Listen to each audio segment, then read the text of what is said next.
Emas sebagai hantaran perkahwinan. Jadi alhamdulillah tuan-tuan, waktu saya berkahwin pada tahun 2022 dahulu, saya jadikan 7 dinar emas sebagai hantaran perkahwinan kepada isteri saya.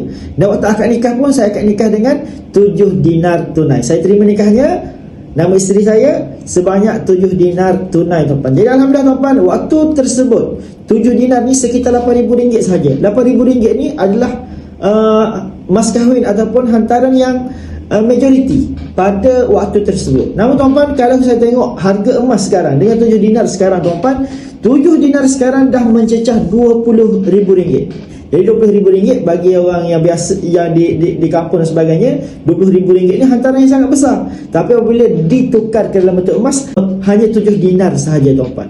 Dan alhamdulillah tuan-tuan, dinar-dinar tersebut masih ada lagi di dalam simpanan isteri saya tuan-tuan. Jadi sangat penting tuan-tuan, apabila kita berkahwin, kita lebih baik kita bagi dalam bentuk dinar emas. Sebab apa? Dinar emas ni kita akan simpan, kecuali berlaku kecemasan dan sebagainya, barulah kita jual atau pajak. Tapi kalau kita bagi hantaran dalam bentuk duit, bagi RM13,000, RM20,000 kan, tak sampai setahun tuan-tuan, duit hantaran tu habis digunakan. Beli lansir lah, beli TV lah, beli sofa lah, beli mesin basuh dan sebagainya, habis. Tak sampai setahun dah habis. Tapi kalau bagi dalam bentuk emas, insya-Allah dah 4 tahun kahwin pun masih ada lagi emas-emas tersebut. Adik-adik, adik kata adik-adik nak kahwin 2 tahun ataupun 3 tahun daripada sekarang, boleh mulakan simpanan emas segera.